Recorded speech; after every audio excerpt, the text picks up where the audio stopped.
ကဲအားလုံးပဲမင်္ဂလာပါဒီနေ့ကတော့ဗောနော်ကျွန်တော်တို့ Rakuten Credit Card ရဲ့ကျွန်တော်တို့ဗောနော်ဒီဘိုဘာရာကြီးဗောနော်ဒီဘိုဘာရာကြီးကိုဘယ်လိုမျိုးကျွန်တော်တို့ဖြစ်နေရင်ဘယ်လိုမျိုးခိုင်းကြော်လုပ်မယ်ဘယ်လိုမျိုးပြန်ဖြတ်မလဲဆိုတာကိုပြောပြပါဖြစ်ပါတယ်ဒီဘိုဘာရာကြီးဆိုတာဗါလဲဆိုရင်ဒီဘိုဘာရာကြီးဆိုတာကိုသုံးတဲ့ငွေပမာဏအပေါ်မှာအတိုးတက်သွားတာဗောနော်အတိုးတက်သွားပြီမဲ့လို့ကိုကဥမာနေနဲ့ကိုချေတဲ့နှုံးကဥမာနေနဲ့ပတ်စံ1000ချီတယ်ဆိုတော့ကိုက9000ဆက်မယ်ဆို9000 plus အတိုးပေါ့နော်ဒီလိုပုံစံမျိုးလေးပေါ့နော်ငကိုရဲ့အရင်ရဲ့အတိုးရဲ့အရင်ရဲ့အတိုးရဲ့အရင်ရဲ့အတိုးရဲ့ပေါ့နော်အဲ့လိုမျိုးဆက်ရတာပေါ့နော်အဲ့လိုမျိုးဖြစ်ပါတယ်သူကဖြတ်သွားတာပေါ့နော်လာစဉ်ဖြတ်သွားတာဖြစ်ပါတယ်သို့ပေမဲ့လို့ကိုကဒီအရင်ကိုဥပမာနေနဲ့ကိုကအတိုးကတစ်လကိုကျွန်တော်တို့1000ကျတယ်ဆိုရင်ကျွန်တော်ပြန်ဆက်အတိုးရဲ့အရင်ပေါင်းရင်3000ဆက်ရမှာကိုကျွန်တော်တို့က1000ပဲဆက်တယ်ဆိုရင်ကျွန်တော်တို့ကဘယ်လိုပြောမလ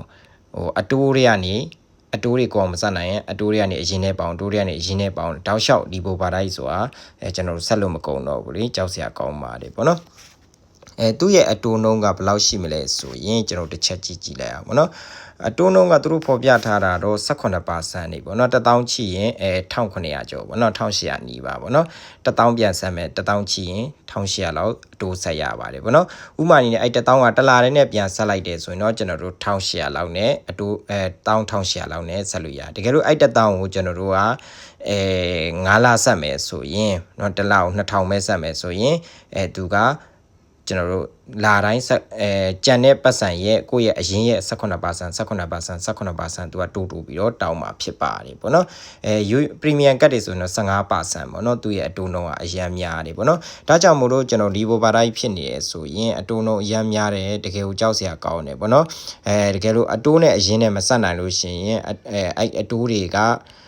ကျွန်တော်တို့ခုနပြောတဲ့9000ကျတယ်ဆိုရင်ကိုကတစ်လ3000ပဲဆက်တယ်ဆိုရင်အဲ့2000ကအရင်နဲ့ပေါင်းအဲ့အတိုး2000ကအရင်နဲ့ပေါင်းအရင်နေတာတိုးသွားတယ်အတိုးကဆက်လို့မကုန်ဘူးပေါ့နော်အဲ့လိုမျိုးဖြစ်တတ်တယ်ဒါကြောင့်မလို့ကျွန်တော်တို့ဒီဘိုဘာတိုင်းဖြစ်နေတယ်ဆိုရင်ကျွန်တော်တို့ပြန်ဖြုတ်တဲ့နေကိုပြောပြပါမယ်เนาะပထမဆုံးကျွန်တော်တို့ဒီဘိုဘာတိုင်းဖြစ်မဖြစ်ပဲကြည့်မလဲဆိုရင် Rakuten Credit Card ကိုကျွန်တော်တို့သွားမယ်ဒါကတော့ကျွန်တော်ဝင်ထားလို့ပေါ့เนาะဝင်ပြီးသားဖြစ်နေလို့ပေါ့เนาะRakuten Credit Card ရဲ့ကျွန်တော်တို့ home ကိုသွားမယ်ဆိုရင်ကျွန်တော်တို့အောက်မှာကြည့်လိုက်လို့ရှင်ဒီမှာ Giro ဒီဘိုဘာတိုင်းဆိုတာပေါ့เนาะကျွန်တော်တို့ဒီ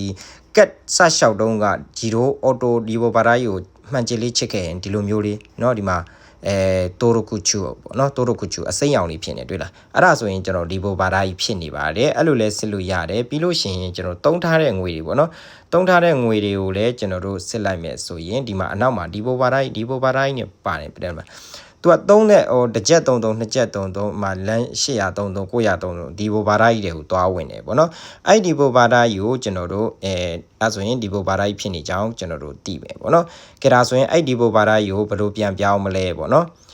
်ဒီဘိုဘာတိုင်းကိုပြန်ပြောင်းလဲပဲကျွန်တော်အခုလက်ရှိအခုထိအောင်မဖြုတ်ခင်ပေါ့နော်ဒီဘိုဘာတိုင်းကိုပြန်မဖြုတ်ခင်ဒီသုံးခဲ့တဲ့ဟာတွေကအကုန်လုံးဒီဘိုဘာတိုင်းဖြစ်နေမှာဖြစ်ပါတယ်အဲ့တော့အခုကနေစပြီးတော့သုံးမဲ့ဟာကိုဒီဘိုဘာတိုင်းဖြုတ်လိုက်ရင်တော့မှနောက်လာနေစပြီးတော့သုံးမဲ့ဟာကတော့ကျွန်တော်တို့ဒီဘိုဘာတိုင်းမဟုတ်တော့ဘူးเนาะကိုသုံးသလောက်ရှင်းရမယ်အရင်ဟာတွေကတော့ကြံနေတဲ့အကျွေးတွေသုံးခဲ့တဲ့အကျွေးတွေကတော့ဒီဘိုဘာတိုင်းတစ်လဘယ်လောက်ဖြတ်မယ်ဆိုတာကိုသူကို setting ချိန်လို့ရတယ်ပေါ့เนาะအဲ့တိုင်းသူကသွားနေမှာပေါ့เนาะကို setting ချိန်တဲ့တောက်လောက်သူကဖြတ်နေမှာဖြစ်ပါတယ်ကိုကတစ်လ1000ပဲ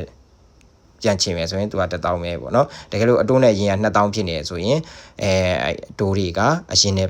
ပြန်ပေါင်းသွားမှဆက်လို့ကုန်မှာမဟုတ်တော့ဘူးเนาะအဲ့ဆိုရင်ကျွန်တော်ဒါဒီဘိုဘာတိုင်းမှန်သိပြီဆိုရင်ဘယ်လိုဖြုတ်ရမလဲဆိုရင်ကျွန်တော်တို့ဒါလေးကိုဒီကနေသွားမယ်ပေါ့နော်ဂျီရိုဒီဘိုဘာတိုင်းဆိုအဲ့ထဲကိုသွားမယ်ပေါ့နော်သွားလိုက်လို့ရှိရင်အခုဘယ်လောက်ကြံနေလဲဆိုတာကိုဒီကနေကြည့်လို့ရတယ်ပေါ့ကျွန်တော်တို့ဒီဘိုဘာတိုင်းဘယ်လောက်သုံးထားလဲဆိုတာကြည့်လိုက်လို့ရှိရင်သူကဒီမှာသူပြောတယ်ပေါ့နော်ဒီဘိုဘာတိုင်းဒီမှာကိုခဲ18000ကျော်ပေါ့နော်18000ကျော်ကိုတစ်လောက်ဘယ်လောက်ဖြတ်မှာလဲပေါ့နော်အဲ့ဒါလဲကျွန်တော်တို့ setting ချိန်လို့ရတယ်ပေါ့နော်ကဲဒါဆိုရင်ပြန်သွားရအောင်ပေါ့နော်ကတ်ကိုပြန်သွားရအောင်ကတ်မှာခို့စုဟန်ကိုဆိုတာဒီမှာနှိပ်လို့ရတယ်ပေါ့နော်ခို့စုဟန်ကိုကခိုချီရာဆိုတာဒီကိုနှိပ်လိုက်လို့ရှိရင်သူကလာခတန်းနာပြီဥမာတကယ်တော့ကျွန်တော်password ဝင်ထားလို့ပေါ့နော်password မဝင်ဒီထဲကို password ပဲထည့်ရမယ်ကိုယ် ID password ပေါ့နော်ဒီဘိုပေါ့နော်ဒီဘိုဆိုတဲ့နေရာကိုဒီမှာ3000နဲ့ချိန်မယ်လို့ပြောထားတယ်ပေါ့နော်3000နဲ့ချိန်မယ်လို့ပြောထားတယ်ကျွန်တော်တို့ဒီကောက်ဒီဘိုဖြတ်ချင်တာပေါ့နော်ဖြတ်ချင်တာဆိုရင်အောက်ကိုသွားရမယ်ပေါ့နော်အောက်ကိုကျွန်တော်တို့သွားရမယ်ဒီဘိုဖြတ်ချင်တယ်ဆိုရင်ဘယ်ကိုသွားရမလဲဆိုရင်သွားနည်းကြတော့အမျိုးမျိုးရှိတယ်ပေါ့နော် သွားနည်းရာမျိုးဖြစ်တယ်ဒီကနေသွားလဲရတယ်ပေါ့နော်ဒီကနေသွားလဲရတယ်ဒီမှာကျွန်တော်ဒီဘိုဘာရာကြီးဆိုတဲ့နေရာမှာဒီကနေနော်ရှီယာရာကြီးဂျီရိုဒီဘိုဘာရာကြီးမိုရှိကိုမီဝါခိုချီရာဆိုတော့เนาะဒီဟာကိုဒီကနေလည်းဖြတ်လို့ရတယ်ကြံနေတဲ့ငွေကိုကျွန်တော်ခုန18000ကျန်နေတယ်အတိုးပေါ်ရင်းပေါင်းမှာကြောက်ရင်ဒီနားမှာဒီမှာဒီဘိုဆိုတဲ့နေရာမှာဒီနားမှာဥမာနဲ့18000တခါတည်းခြေမယ်ဆိုရင်ခြေလိုက်လို့ရတယ်ဗောနော်ခြေပဲ setting ချိန်နောက်လာနေစပြီးတော့18000စာဖြတ်မယ်ဗောနော်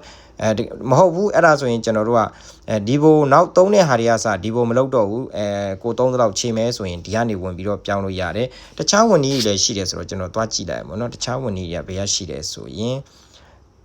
်ကျွန်တော်တို့ဒီเนาะခုနကတော့ဒီကနေဝင်မယ်ဗောနော်ဒီ user card ရဲ့ဒီ home user card တော့ဖြစ်သွားပြီ credit card ရဲ့ home ကနေသွားမယ်ဒီကနေသွားလဲရတယ်ပြီးလို့ရှိရင်တခြားနေရာတွေလည်းအများကြီးရတော့ရှိမှာဝင်တဲ့နည်းတွေကတော့အများကြီးရှိတယ်ကျွန်တော်တော့ဒီကနေပဲဝင်ပြလိုက်မယ်ဗောနော်ဒီကနေဝင်မယ်ဝင်လိုက်မယ်ဝင်လိုက်ပြီးလို့ရှိရင်ကျွန်တော်တို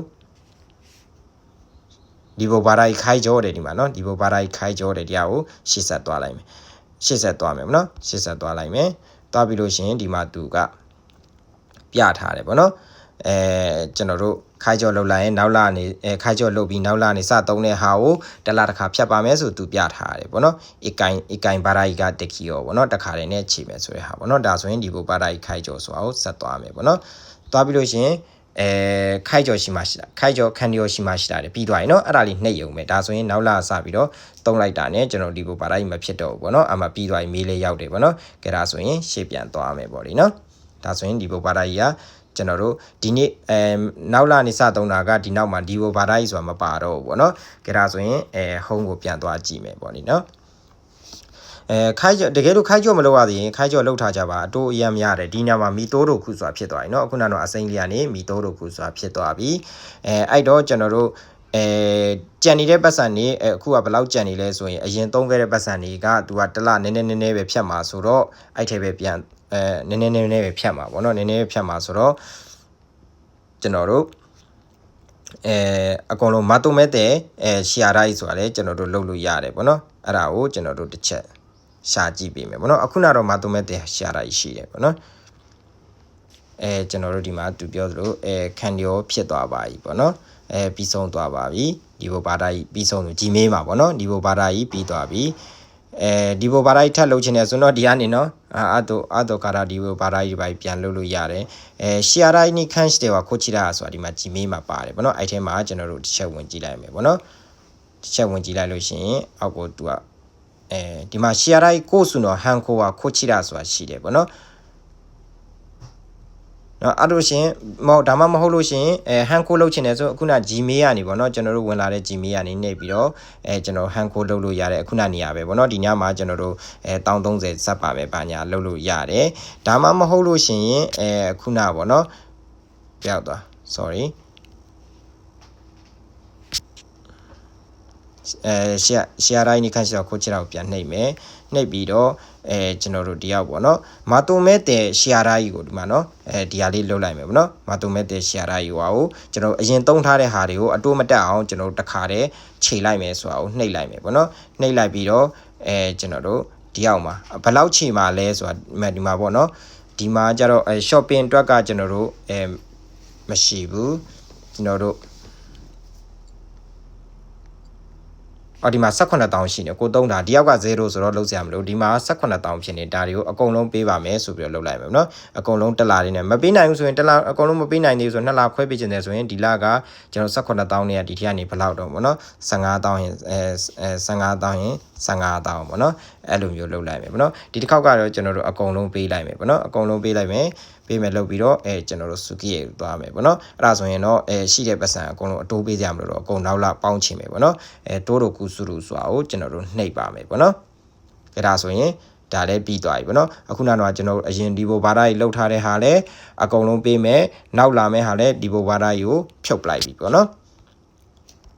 ကဲဒါဆိုရင် तू ကတော့ Gmail ရောက်လာပြီဗောနော် Gmail တစ်ချက်ကြည့်မယ်ဗောနော် Gmail ထဲမှာကျွန်တော်တို့ဒီမှာပြီးသွားပါပြီဗောနော်ကျွန်တော်တို့တုံးထားတဲ့ဟာတွေအကုန်လုံးเนาะ तू ပို့ပေးပါမယ်ဆိုပြီးတော့เนาะပြောပေးတယ်ပြီးသွားပြီဖြစ်ပါတယ်ဗောနော် ကဲဒါဆိုရင်ကျွန်တော်ဒီဘိုဘာတိုင်းဖြစ်နေတဲ့လူတွေကြံတဲ့ပတ်စံတွေဘယ်လိုချရမလဲဆိုရင်ခုနအရင်ဆုံးခိုင်ကျော်လို့ပြင်ရှီယာရာယူကခန့်ရှိတဲ့ကိုချရာဆိုဒီကိုနှိပ်ပြီးတော့ကျွန်တော်တို့ကြံတာတွေအကုန်ဆောင်မယ်ဒါမှမဟုတ်လို့ရှိရင်ကျွန်တော်တို့အချီဘူးပေါ့နော်တဝက်ပဲကိုဆောင်လောက်ဆောင်မယ်ဆိုတော့ကျွန်တော်တို့ထည့်ရမှာဖြစ်ပါတယ်ကဲဒါဆိုရင်ကျွန်တော်တို့ကတ်ထဲကိုပြန်ကြည့်လိုက်လို့ရှင်အားလုံးရှင်းသွားပြီပေါ့နော်မနှက်ဖြန်ကနေ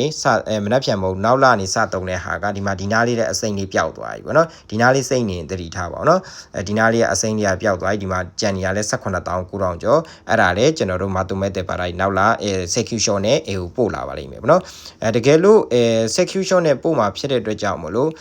အဲ့ကောင် execution နဲ့ပို့မှာ committee မှာဆောင်းမှာဖြစ်တယ်ဒါကြောင့်မလို့ကျွန်တော်တို့လိပ်စာတွေပါတယ်တေချာပြောင်းထားရမယ်ပေါ့နော်လိပ်စာတွေကတော့လိပ်စာပြောင်းနေမသိရင်တော့လိပ်စာပြောင်းနေပြောပြပါဆိုပြီးအောက်ကနေကျွန်တော် comment လေးတွေမှန်ပေးပါတခြားဒီ critical နဲ့ပြဿနာတက်နေတဲ့ဟာလေးတွေရှိရင်ကျွန်တော်ရဲ့Hino အောင် Japanese blog YouTube comment လေးတွေမှာမှတ်ထားပေးလို့ရတယ်ကျွန်တော်အဆင်ပြေတဲ့ချိန်ကျွန်တော်ချိန်ရရင်ကျွန်တော်ရတယ်လို့ကျွန်တော်ပြောပြပေးတော့မှာဖြစ်ပါတယ်ကဲဒါဆိုရင်ဒီနေ့ကတော့ဒီဘိုဘာသာကြီးအတွက်နိုင်ရမိဖြစ်နေတယ်ခေါင်းရှုပ်ထွေးနေတယ်ဘလို့ပြန်ဆက်မှမသိတဲ့လူတွေအတွက်ဖုန်းတကောမှာဖုန်းဆက်ရင်လည်းဆက်စရာမလိုဘူးonline ကနေလုပ်တဲ့နည်းလေးဖြစ်ပါတယ်ကဲဒါဆိုရင်အားလုံးအဆင်ပြေကြပါစေ bye bye